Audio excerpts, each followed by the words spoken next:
Adi pa ba nun? Asa ka ba dong? Let's go. O din among giagian guys padung sa among padulngan. So syempre maagi gid mi sa balay nilang Jolog ni LJ dayon sa crossing ni San Vicente. Og dayon makaabot sa dayon mi sa among pantalan. Kaya among liguan guys kay sa Isla Salapinig. So kani sila nagpaabot din sa manok moong naapsa namo kay naguna man jud ni sila guys na pila ka oras niya. Adiri ang papa ni LJ kay dili dayon ta siya paubanon. Dili yung dili ka paubanon G. No.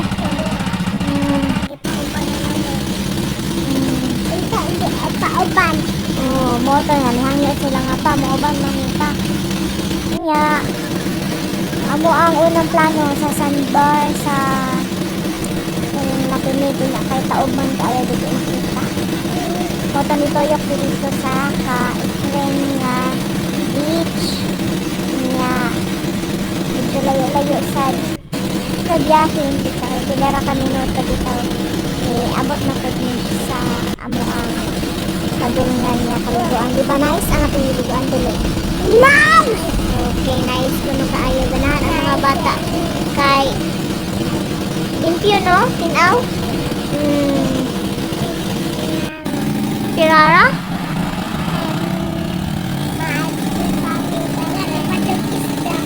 Daghan pa yung isda dito guys.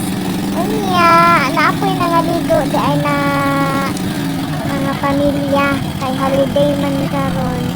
Naapoy na ligo dito. Naapoy ug mamana mo naapoy daghang isda dito.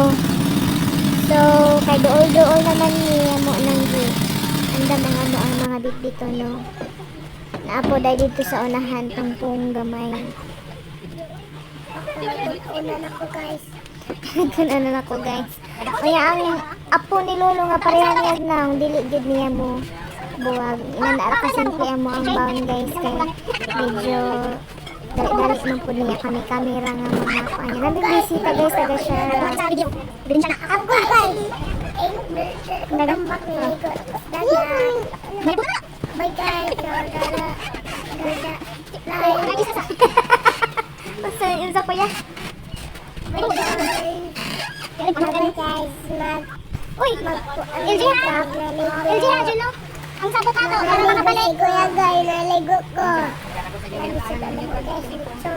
Bye bye guys!